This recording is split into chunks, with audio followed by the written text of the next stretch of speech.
So one of the questions that I got early on, one of the first questions that came in was, this is from my friend Chad, and Chad is in Canada. Chad, if you're listening, if you're watching, good to have you here, sir. Thank you for the question. Timothy, good to hear from you from Michigan. But Chad's question was there something that inspired you into this style or genre of art? Or maybe years of artwork and doodling to stumble upon a winning combination? Actually, Chad, you hit the nail right on the head. One of the ways that the Portsmouth Aeroship Building Company actually got started, and like I said, this was about 4 years ago when I started this whole project. And it was in between. Some of you that know me know that I do some live art events. I help host some live art events. And it actually was, I was taking the time off in between one of my live art events. And so I just started doing some creative work, just drawing ships. But I was drawing these ships. I wanted to draw these ships flying in the air. I was inspired by an artist by the name of Ian McHugh. I don't know if some of you may know of Ian McHugh, but I was inspired by the style that he did. And with me growing up in Portsmouth, Virginia is a real town and it is a shipbuilding town. So I just said, well, let me go ahead and just, dabble with some of those ships that are flying.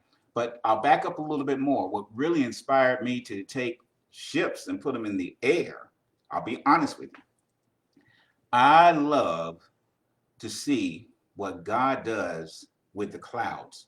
I mean, when I see, especially during hurricane season, when the clouds are really doing some crazy stuff, I really get inspired by that. So I take my cell phone out and I start taking pictures of that stuff like crazy. And I wanted to see what can I do with those pictures, because I didn't want to just keep them in my phone. I was trying to get, I think I was getting inspired to do something with those pictures. And so, like I shared with you about the ships, I said, well, let me see what I can do to kind of have these ships flying in the clouds. And kind of doodled with it and dabbled with it a little bit. And it started, I started doing one piece and then another piece and another piece. And I was liking what was coming out. And so I said, well, let me start just posting these on Facebook and just see what people think about it. And so I started posting 1, 3, 5 of these ships with the clouds in the background on Facebook, and people were responding. And it wasn't just my usual friends that were already connected with me, but people that I hadn't met before started saying, hey, we love these illustrations that you're doing of these ships flying in the clouds. Give us more. And I said, okay, well, that's cool. Let me start doing just a photo gallery of it. And then I said, no, let me see, instead of just doing a regular photo gallery, let me see if I can come up with something different.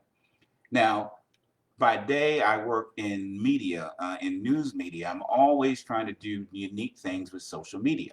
So I said, what if I can take a social media platform like Facebook and actually create like a weekly publication out of it? And so that was my challenge to myself. And so I said, well, with this art, with these ships, let me see if I can create a storyline behind them and just let that story unfold day after day or week after week on a Facebook business page. And basically that's what happened. I started out with a small series of artwork, and I wanted to use Facebook as a storytelling platform. And I started seeing people were responding. And so I learned when it comes to media, really just focus where the people are hanging out and give the people what they want. And so that's what led to what you have today with the Portsmouth Aeroship Building Company. So Chad, I hope that answers your question. That was a long answer, but that was the true answer of how it came about. Let's see what other questions we have that came here. There's my mom, my mother-in-law. Hello, Mother Evelyn. Good to have you here, ma'am. And Ariton Abregu. Hello, sir. And I think he's got a question. Ariton, and excuse me for, butchering your name there, but his question is, what would you say is your best or most personal piece of work? Um, I'll say this, you know what? I'll tell you what, I'll actually show you what I feel is my most personal piece of work. And it is a work in progress. It's almost finished. And it actually is right near me. Give me 2 seconds here. I will show you.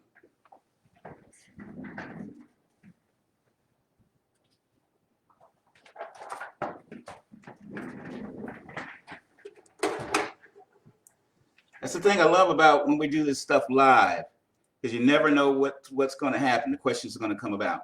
So Everton asked me, what would I say is my either my best or my most personal piece of work? And so I'm going to show you what I feel right now is my most personal piece of work. This is a sketch that I have done for my sister. Some of you that have been following me for a while know that my sister passed away a little over a year ago.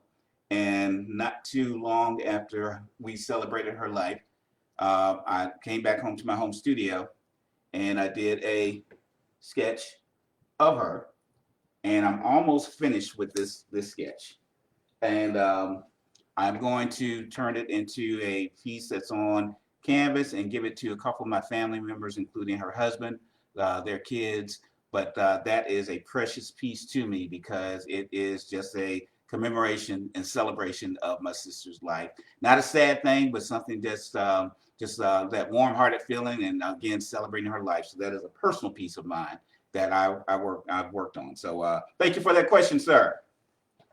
And again, this is live, so just throw those questions at me. Whatever questions that y'all may have about the artwork itself, about the stuff that I've done, the stuff that I'm planning to do, and especially any questions that you have about the Portsmouth Aeroship Building Company, this whole kind of crazy world that I created around this artwork, and especially where it's going. So we got a couple other questions that have come in.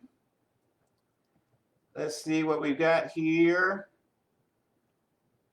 Michael, good to hear from you, sir. Michael asked the question. Okay, Michael's question is, do you consider your diesel punk alternate history reality connected to others such as Sky Captains or the Rocketeers, etc.? Basically, in your mind, are they all happening in one big extended diesel punk universe, or are they separate and singular? And he's got a little bit more there. I love the way this question, yes, separate and singular. I believe that they probably all have their own life of their own, and they are. I consider them separate and singular, Michael. One of the things that I'm thinking that let's get this headset going on here, right? There we go. Like for example, I'm going to continue to nurture the work that I'm doing on my world a little bit more, because honestly, although I'm in its fourth year, it's in its fourth year now, I consider it still in its infancy. Now I do have an overall outline for the whole story itself, but I really want to give it the time to build a foundation before I start looking at where I really believe it may be some overlap. But with that said, with what you mentioned, with some of the other movies and storylines that are out there that are still all considered diesel punk, I think that they live within their own world and not necessarily are geared towards overlapping. Now, if there does come one or two storylines that do overlap, if it's done well and done right, I think that would be the coolest thing. But kind of like science fiction, sci-fi, even though they may be in that vast genre of science fiction, like a Star Wars and Star Trek, those worlds are two totally different worlds, even though they're in the same genre. So that's my thoughts on that. So I hope that answers your question, Michael. Andrea, thank you for your kind words about the sketch. And Aritan, thank you for your response about that question. Tell me where you are, sir or ma'am, because I'd love to know that. And while we're waiting for the next live question to come in, I've got another question that came in from earlier this week. And that question is from, let's see, this is a question from our friends in Australia. This is from Dan Baptista. He's in Brisbane, Queensland, Australia. And Dan asked the question, oh, this was a great question. I remember when it came in. Dan asked the question, if I were to apply for a job in the yard at the Portsmouth Aeroship Building Company, what would be the personality trait or personal value that would get me to the front of the line? What would be the practical component of recruitment, of the recruitment process? Love that question.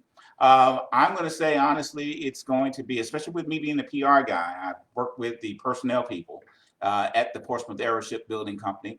And first of all, they're looking for hard workers. If you've got a good recommendation that comes from somebody else that can do some great work helping to build these ships and build these aeroships, you do not have to be a rocket scientist to build these things, but you have to be able to be somebody that can follow directions. You have to be reliable, and there is a form of some form of a background check just to make sure, because we're at war, y'all. This is 1940 something in this world of the Portsmouth Aeroship Building Company, and so we've got to make sure that your connections and your dedication is right here to the good old USA. So they're going to check on that. But outside of that, just got to be a hard worker and be diligent and be able to follow the instructions and especially look forward to being able to move up if possible. So love that question, especially how you're tying it to the genre and to the little world that we created. Let's see if we got another live question that has come in from Diesel Punk Industries. Good to hear from you folks. The question is, do you plan on writing books based on your artwork and the Portsmouth Aeroship Building Company world? I get that question a lot, and the answer is a big whopping yes. In fact, I get that question. A lot of folks do ask, when are you going to put together a comic book about this or a graphic novel? And those things are slowly but surely in the works. And I do mention slowly but surely because I really got excited about this when I saw that you guys were excited about the work that I was doing. And so I started immediately thinking, oh man, this will be a great comic. This will be a great this. It'll be a great that. But what I wanted to do, I really believe, y'all, that we're on to something here, because I think that you guys are enjoying this like I am. And so I want to make sure that I move wisely. And so instead of just rushing to try to do on my own to make a comic book out of this, which, many of us illustrators that love comics, they immediately gravitate towards that. At least what I've seen in my experience and those that have been around me, I don't see too many of those that get fully published like the original dream. And so that's why I'm taking my time with the next step from taking this from Facebook to another iteration. As an example, many of you have this in your own home. And if you don't have it now, you still have time to get one.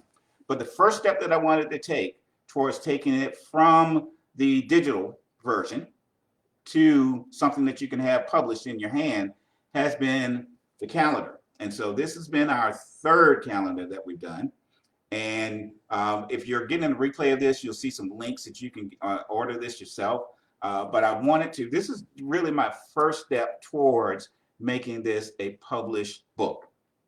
And so I said, well, let me go with what I feel that I can do well right now. Do well, do right with quality. Because I'll be honest with you, again, the initial thought that I had was, oh, this would be a great graphic novel or comic. Let me go ahead and try to do something to make that happen. That would have been rushing. I think this can eventually be a graphic novel. It can eventually be a movie or something like that. But I really believe it takes a good quality production team to really make it something that lives longer than a flash in the pan. And that takes good investment, that takes good planning, and it takes a team outside of just myself. And it takes a team of someone that's already doing it well, that does this regularly. That's what I've learned in my work within media. And so I said all that to say that I am, at least right now, going to take this a step at a time.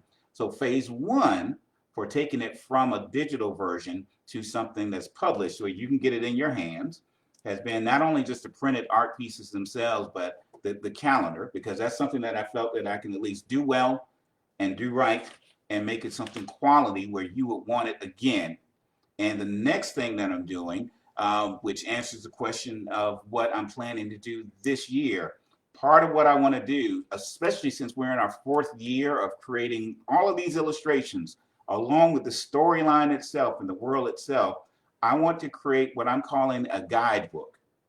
And basically, it is a illustrated coffee table book that you can take with a lot of the artwork that I've been doing over the past almost 4 years for the Portsmouth Airship Building Company. And it would be your guide. If, let's say, for example, if you just dropped in 1943 from day one at the Portsmouth Airship Building Company and you were trying to figure out what in the world is this place and what are these things flying around, I want to be able to put a book in your hand that's a guidebook that will show you and unfold the basis of the plot line, the basis and the foundation of what this whole world is all about. And so that's what I'm working on this year. My goal is for it to at least be ready by Christmas of this year, if not before then. But that's phase 2 of the next published work that I want to do for you. And again, I'm kind of using as an example, just as an example of, some of you are familiar with Dinotopia and the work that has been done by James Gurney. Have loved this work, and I love the fact that he also has taken a world that he created based on his illustrations and created a world behind it.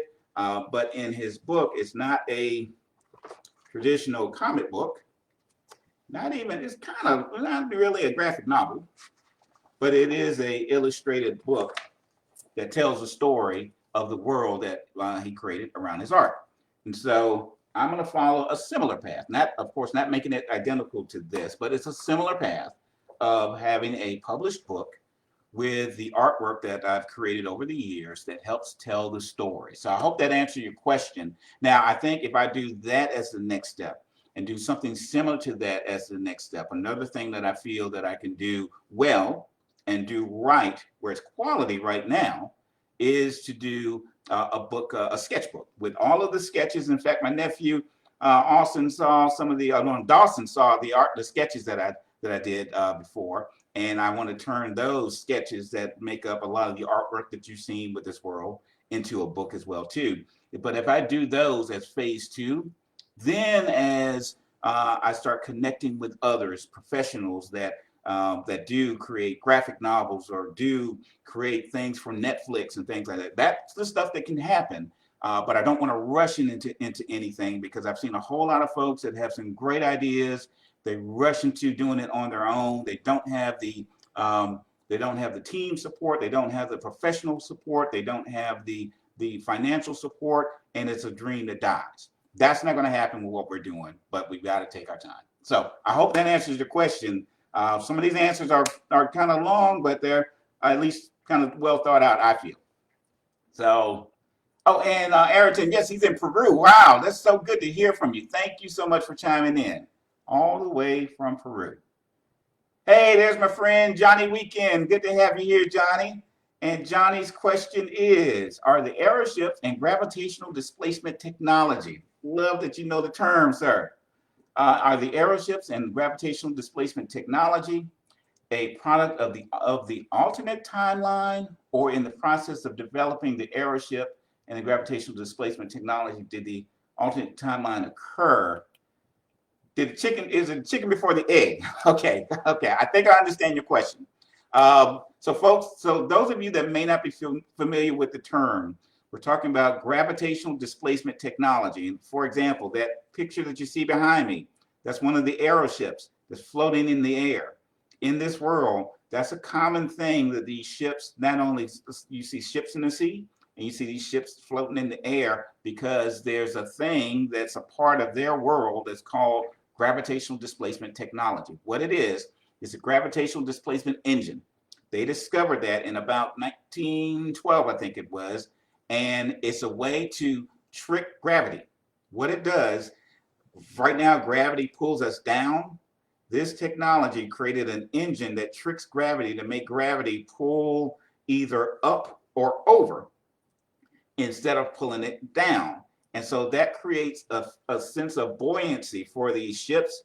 And then the regular engines help guide those ships backward and forward and make them travel.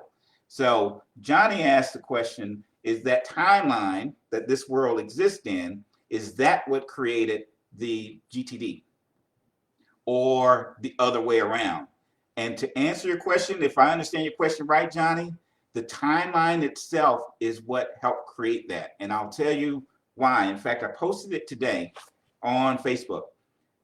With my travels between our world and that world, what I tried to find out was, is there anything in history, in the history of that world, that led to the technology? And there's three things that have happened in that world in its history that I, at least so far, have tied to what has led to the creation of this technology. And I'll let you guys help kind of determine how. But at least the anomalies that I saw in the history of the timeline is three things. They are, number one, 1865, Lincoln survives the assassination attempt on his life, and he lives out his second term and sees to it that reconstruction of the country takes place. Second thing that I saw that's an anomaly in that world's timeline, different from ours, Nikola Tesla. His vision and his ideas are well funded after winning the Battle of the Currents against Edison. In fact, in the world of the Portsmouth Aeroship Building Company, Edison's name is not even known to the common man or woman, but Tesla's is. And so that kind of tied in some kind of way to these ships being able to be about. Lincoln survived his assassination, some kind of way that ties in, and Reconstruction did take place. And one last thing that I noticed in the history that's different in that history than in our world, 1912, a British businessman and shipbuilder by the name of Thomas Andrews was on board the Titanic. He actually was in charge of the Titanic's design plans. In our world, he dies.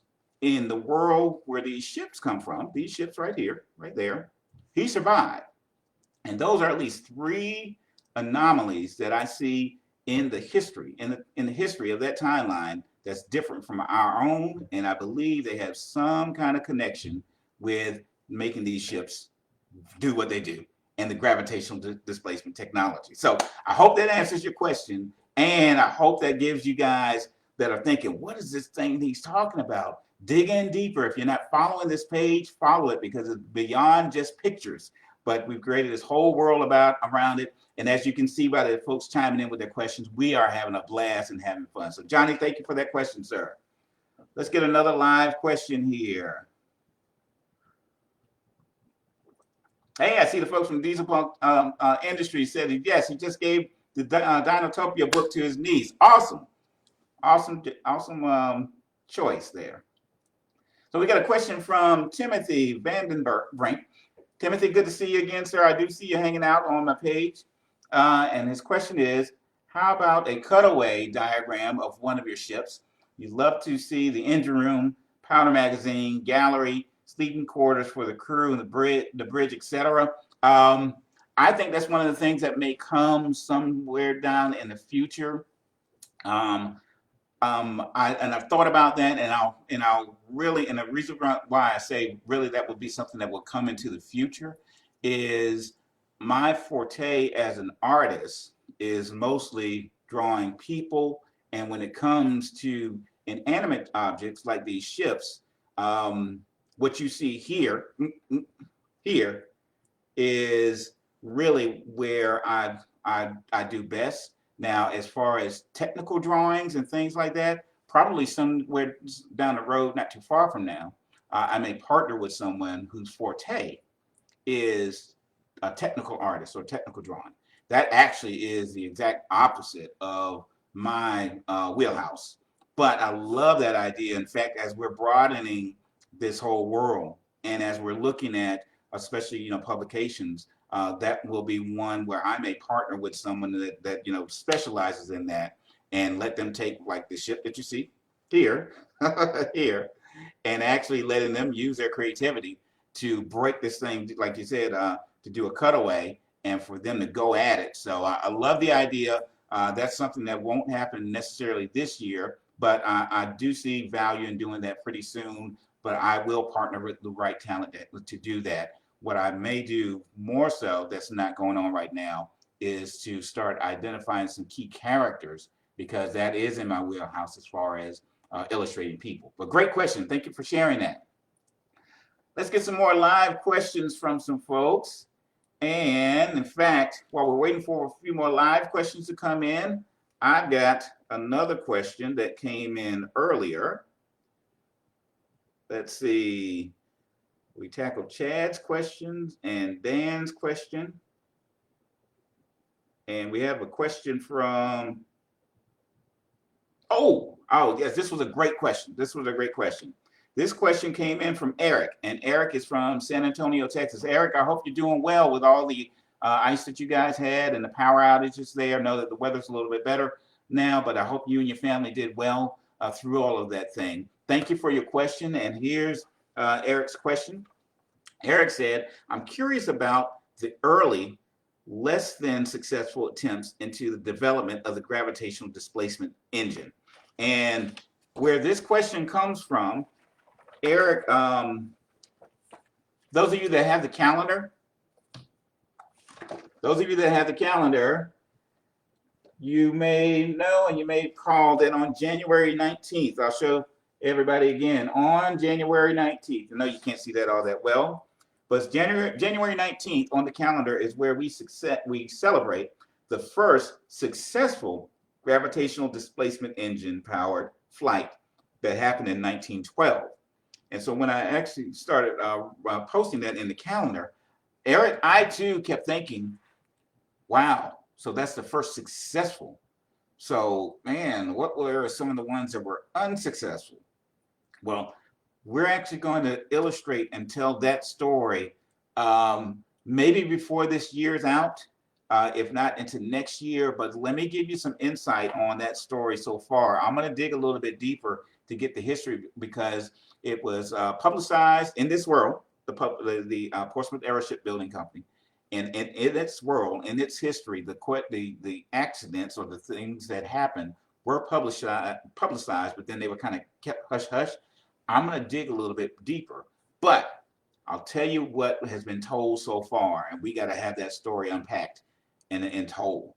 As you know, what makes these things successful, where they float in the air, is because we trick gravity, and it allows gravity to pull these things up and over, and they're controlled. So it's taking gravity and controlling it so that pulling it off the ground, but then keeping it to where it needs to be so it can travel. Well, I hear tell that one of the early test flights was taking trick gravity so, let's say, so bad that gravity completely inverted itself, and it went from pulling it down to the ground to pulling it up through the stratosphere. And there were about at least 3 crew people that were testing this early aeroship, and it was unsuccessful. And they actually became the first astronauts almost, because they left the ground and left the stratosphere and the atmosphere and haven't been seen since. So great question. It does tie into the reason why we do celebrate January 19th as the first successful GDT or gravitational displacement technology or engine flight. But there were some things, as you did uncover, that led to that. So we'll unpack those stories very soon. But thank you for your question.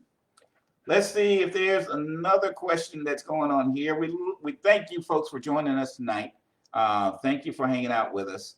And I want to see if there's some other questions, live questions that have come through already tonight that I didn't get to. If I haven't, please do chime in again. And I've got another question that came in earlier. Okay, yes, Jean asked the same question about having been planning to do a comic book graphic novel. I think we answered that. We had a question that came in from our Instagram page. And that question was, let me get over here to it. And while we're looking for, hey, Sam, how are you? Sam has chimed in. I think Sam's got a question. Sam, give me 1 minute.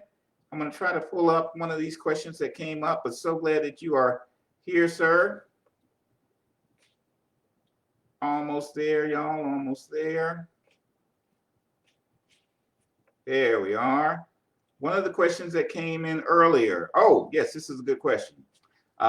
This is from Biggs Lewis Isops. I think I'm pronouncing that. I'm butchering this, but he hangs out with me from time to time on Instagram. And his question is: I've been watching shows about the ancient South American, Egyptian, and Atlantean civilizations. How do you think their and our world would have been with your tech? So those ancient worlds, those ancient civilizations, how would they have done with the tech that we have with what you see with the Portsmouth Aeroship Building Company, that gravitational displacement technology? And it's interesting that you asked that question, because before I did any of this, and I tried to grab an example before tonight, but don't have one here, but I'll try to post it. But before I did any of this, it has to do with the Portsmouth Aeroship Building Company. To your question, I love, as an example, I love studying the Bible, and I love studying especially the battles that have taken place in the Old Testament. And I'll tell you why I really love studying that stuff. Because with my imagination, and I've read some of the battles and the challenges that were taking place, especially in the Old Testament, I always play them out in my head as if they were movies. And so one story that really excited me was the story of Gideon, and it was actually Gideon and the children of Israel were battling the Philistines again, and they were like about 3,000. They were battling 300 people. But I said all that to say this: I started thinking, man, wouldn't it be cool to kind of retell that story and still let it take place in the ancient world, but if they had some kind of tech with it? And so I did some illustrations that were based on this. This was about, I'm going to say this was about 10 years ago, y'all. But I did some sketches, and then I'm going to post the sketches because I've got the sketches nearby where I could post them after tonight's video. I'm going to post those sketches, and I did some full color illustrations as well too. But it actually was the story of Gideon and his mighty men of valor that were fighting these large, huge armies. But they all had some form of tech, and it was almost kind of like, I called it like it was almost like archeo punk, if you would want to coin a phrase. So I'm going to show you that. But that was a great question that came through, and it does remind me of what I dabbled with a few years back. So I'll share that with y'all. Great question. So we've got Sam that's come in, and Roberto Armstrong. Good to hear from you, sir, and thank you for being here. Roberto's been hanging out with me for a while, picked up some of the stuff that we have. And with Sam's question, Sam says, excuse me for a second, y'all. Sam says, love your artwork, the world that you built. Thank you, sir. And how seamlessly it fits into history. The 1930s to 40s era aesthetic is fantastic. Have you experimented with other decades like the 80s or the 90s? I've seen similar retrofuturistic artwork. And okay, so he wanted to know if I've experimented with the 80s or the 90s or other decades. I have not yet. Right now, Sam, I'm planning on building more, or just kind of firming up what we've been doing now within the diesel punk era. And those of you that may be just getting introduced to this whole term diesel punk, it is a retro futuristic subgenre of science fiction. And it usually takes place, now many folks are familiar with steampunk, which takes place during the Victorian era. Diesel punk takes place typically at about the start of World War I, all the way until about the early, maybe even the mid 1950s. Some of us that hang out in this genre say at least until about the launch of Sputnik. So by the time man starts leaving the stratosphere, that's when diesel punk kind of officially ends. So, and I like, right now, Sam, I like playing within this era here. But to that note, as I continue to build and God opens up doors to allow me to build and firm up and to further tell stories based within these parameters, I'm sure there's going to be some maybe flash forwards to the 80s and to the 90s, because especially if you take a look at these characters in this world, that they're living in now that's really around the 1940s. Wouldn't it be cool to see how some of them may look, far after this is over, like into the 80s, into the 90s, as some flash forward. So I'm sure that's going to be something that will be not too far down the road, but it has been a thought, and it'll be something cool to play with. So thank you, Sam, for your question. Roberto had chimed in, and Roberto says, so in your reality, you're like a temporal investigator of technologies that were never developed in our world. Just something that I was curious about, since you go back and forth between the timelines. You are correct, sir. You are correct. I am actually crossing these barriers. I can't explain it. I don't know how. I've been able to live within that realm and report back to you guys, and using this weird technology that is the internet and is social media, where I'm kind of reporting back to you what I'm seeing in this alternate reality that's taking place. And so let's enjoy the ride together. In fact, what's really weird about it is I'm seeing it is in a continual loop, because I entered that realm at about 1939, which is really like the focus was on the future, because that was like that was when the New York World's Fair was 1939, and so especially the U.S.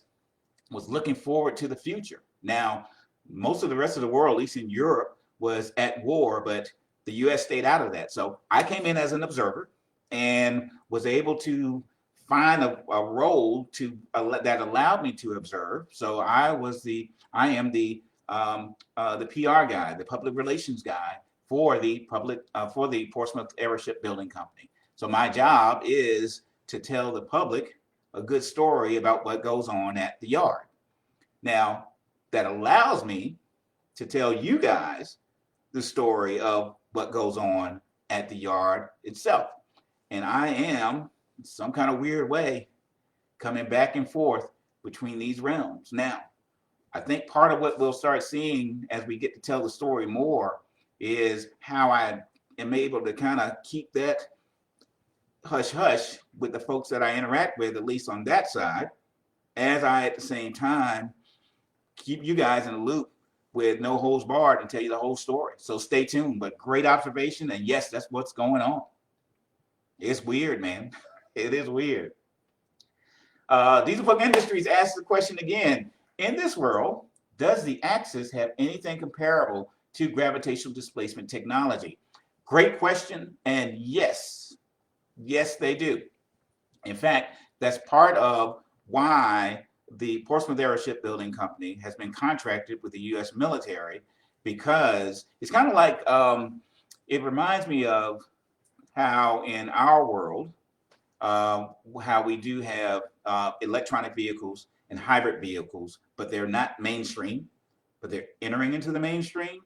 And so it's similar to what's going on with gravitational displacement technology, where it's not mainstream, but every country that has the resources to have it has it.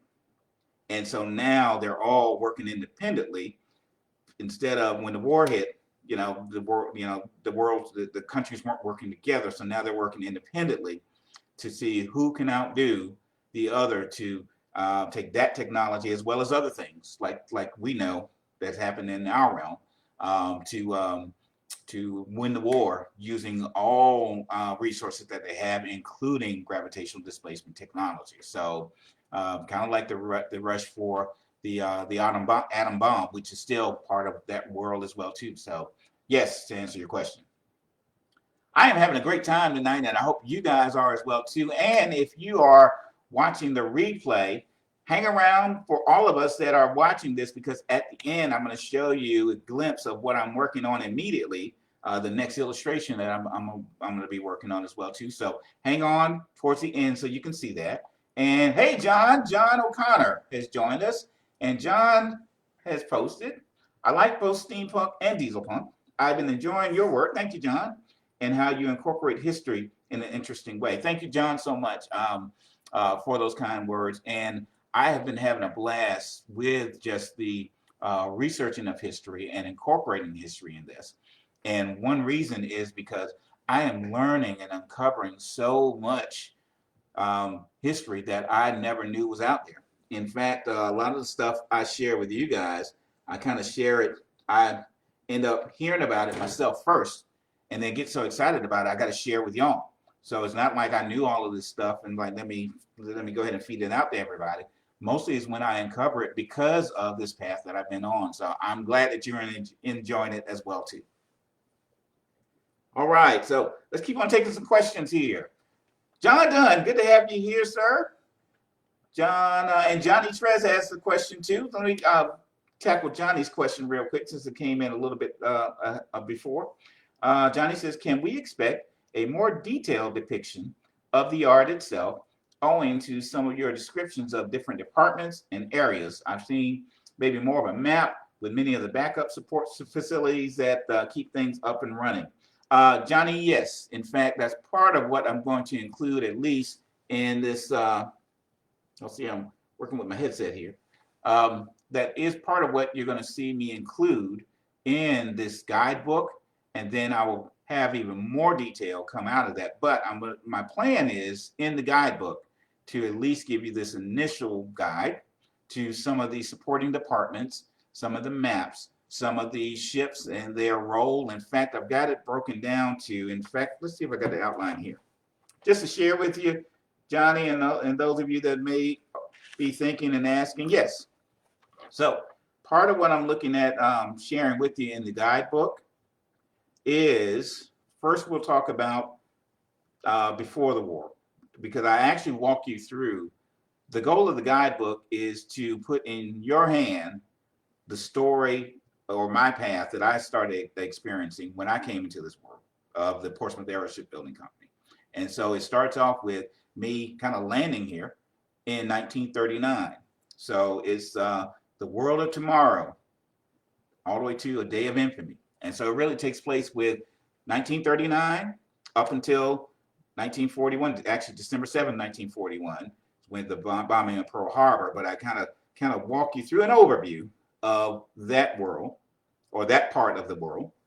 Then the next thing that we kind of go into is the war on our shore. Some of you may be familiar with some of the stuff I've shared with you with what's called Torpedo Alley, where the Nazis with their U-boats have actually been right on the coast of North Carolina, the coast of the Carolinas, and how that battle was taking place right after Pearl Harbor and into the spring of 1942, and how that was going on. And so we kind of tell parts of that story, at least kind of give you an overview of that. Then we go into from the factory floor to the beaches of Normandy. And that just really gives you a glimpse of the people that are actually working in the plant and building these aeroships to help do their part for the war effort. And then we wrap it up with the warriors themselves. This is where you get the introduction to some of the folks that you've been introduced to on Facebook, some of the civilians, some of the entertainers that have come through. But we give you an overview of all of that in those stages. That's the goal, at least in a illustrated way as much as possible with this book that I'm working on this year. And that's why I really said that I want to take the entire year to do it well, to do it right, not to, cobble something together for you quick to have it for you in June or anything like that. I do want to give myself a hard goal, but I want to give myself that right amount of time to put it together for you right. And it will be the first of many. So even if you don't get everything that you're looking for, I hope it satisfies to a certain degree, but you're still hungry. And then we'll work on the next project as well, to taking it from the digital space and putting it right in your hand. So I hope that answers your question there. And let's see, who's got our next question here? Hey, thank you, Mr. Martok. He says that headset is so cool and you look awesome wearing it. Well, thank you. Thank you very much. I enjoy it. John says, I always enjoyed your art and storytelling. Please keep up the good work. Thank you for the kind words. And y'all, I want to take a moment to thank you for every comment that you post. especially every like, every share. But when you take the time out to write me those little messages, whether it's a longer message or even just a short little sentence like what John just posted there, that's the fuel that keeps me going. And so I don't take it lightly.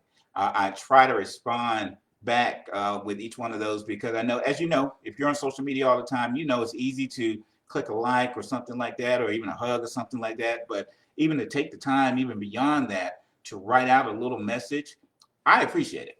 I do appreciate it. And so, again, like I said, this is a lot of work. It's a labor of love. But what fuels me and keeps me going is when you share your thoughts and your support that way. I want you to know I do appreciate it. So thank you and keep them coming.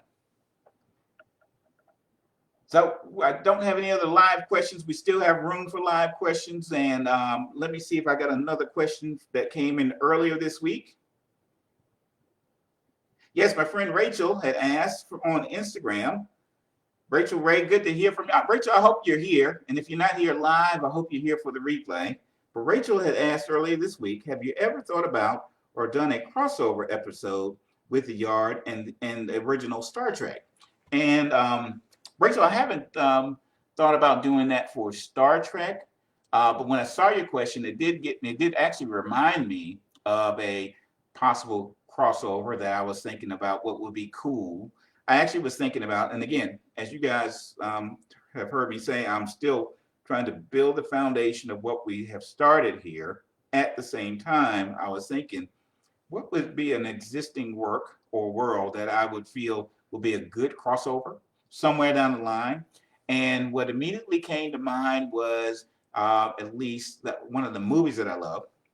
It's a part of an overall genre that I love. But Captain America, the First Avenger. In fact, that's one of my favorite, I'd say if not number one, at least number two favorite examples of diesel punk in film. Captain America, the First Avenger. And that's that perfect world and that perfect universe that's similar to what I can see going on in what we do. If there's any place that I can see some possible crossover that fits, I think that would be the place to have an overlap. So I love that. Hey, there is my mother-in-law, Mr. Evelyn Jackson, and thank you for the kind words, ma'am. Great presentation of your passion and your vision. Thank you so much, and thank you for, this is for my mother-in-law, y'all. Thank you for all the support and the posts and the likes and the hearts for all that I do. She gets to kind of check out what we do here, and she just, she's an encourager. And Mom, I want to let you know that I love the fact that you are an encourager. You keep me going as well, too. So thank you, ma'am. Thank you very much. Andrea, thank you, ma'am. Thank you. Any other live questions that you may have? While you're waiting or thinking about the live question, one of the things I want to show you that I promised that we'll do towards the end, since we're coming on an hour now, I'm going to leave when you guys get tired. But one of the things that I wanted to show you what the next illustration that I'm working on. So I asked everybody a while back, should I continue this illustration or should I work on something else? And the else was some of the 3D work that I've been working on. So I finished that. So I'm going back to my next illustration that I'm going to work on is this guy right here.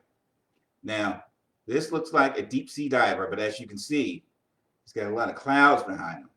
And so what this is, especially with those aero subs and those large aeroships that you've been seeing, the military ones, the ones that get damaged, or the ones that need work midair, these are like the aero frogmen that are specially trained to do the work on the aeroships mid-flight.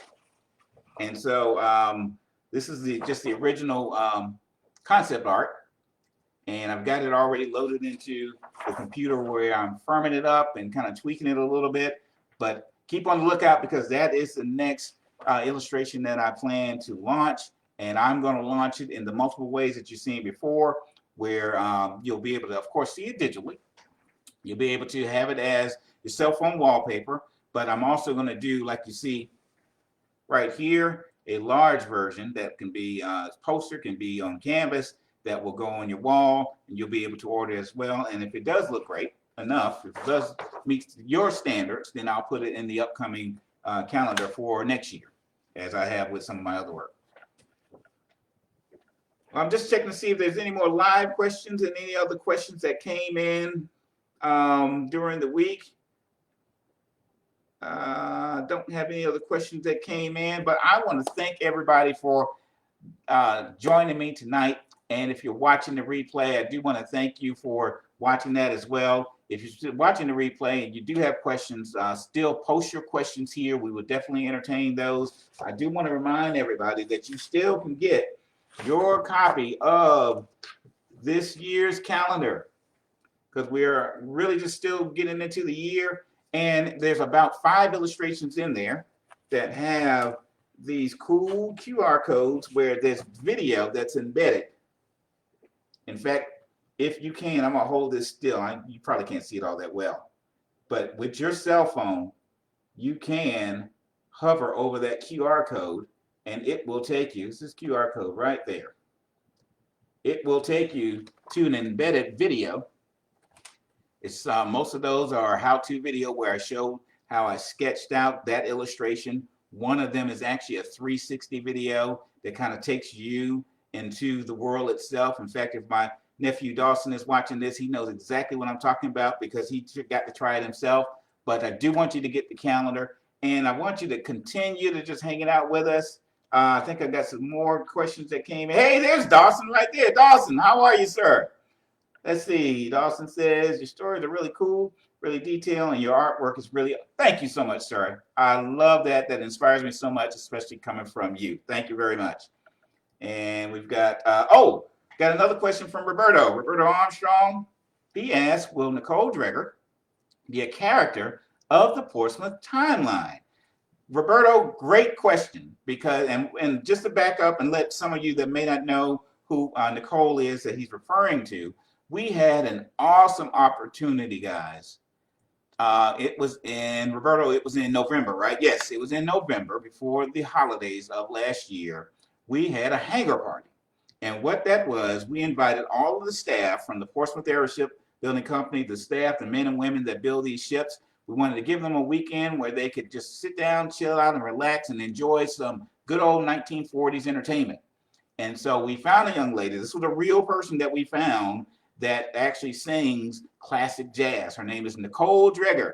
And we want to give a shout out to Nicole because she did a customized show for our staff. And you can find it when you go to our page and you go to the videos. You'll see several of the songs that she had performed for us. And we do post those performances in a replay over and over. But she did a phenomenal job. We're going to have her back again next year. But great question, Roberto, because I do think we'll work this out with Nicole, but I have been kind of brainstorming. It would be cool if she's actually in some of the illustrated storyline of this, because she did cross over into our world and entertain our folks. So great question, and love that. That's a great idea. I think we're going to move on that if Nicole is fine with that. Oh, thank you, Timothy. Timothy says, brilliant. Love the skydiver. Thank you, sir. Austin, hello, sir. And Austin says your artwork is such an inspiration. Thank you, nephew. Thank you very much. And you guys inspired me, especially with your professionalism and just the way you carry yourselves and the way that you represent your family and the way that you represent God. Thank you very much for what you do. Hey, there's my friend, Justin. Justin, good to have you here, sir. Justin says, my 6-year-old son loves the world, as he does, and our kids' toys and books in the future. I can see that. I can see that, Justin. And in fact, I'm glad you mentioned that, because what I was saying earlier was I really want to, I think we're on to something, because I think that I'm having fun with this. It seems like you guys are having fun with this. So I do want to take it a step at a time, just take my time to make sure that I'm connecting with the professionals that can actually do these things and do it well and do it right to take it to that next level. And so I do see that there's potential for kids' toys with this.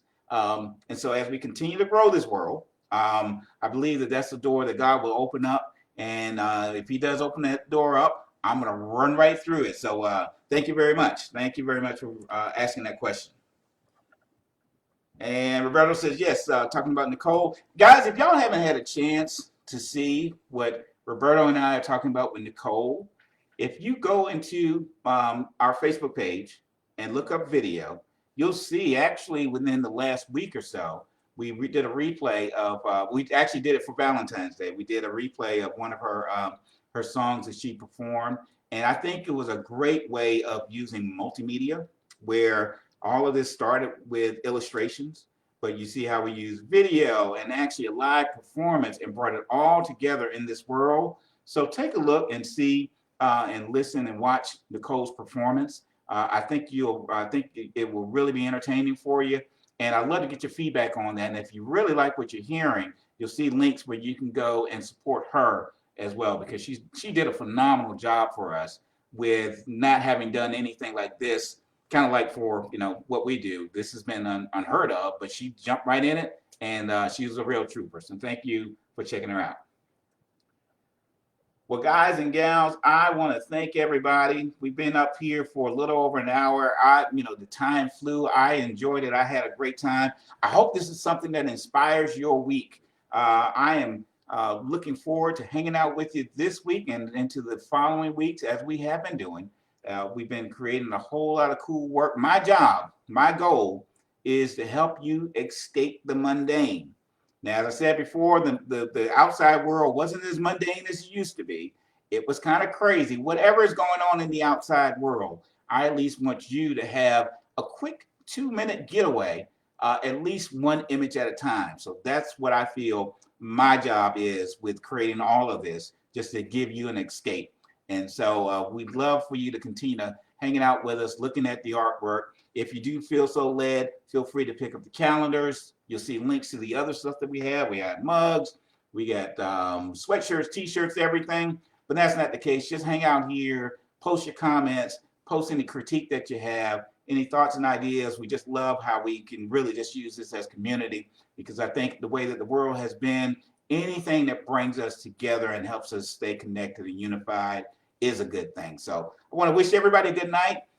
For those of you that are looking at the replay, again, continue to post any comments or questions on the replay. We will answer that, and we will see you soon. Thank you again for hanging out with us. Love you guys, and we'll be talking to you soon.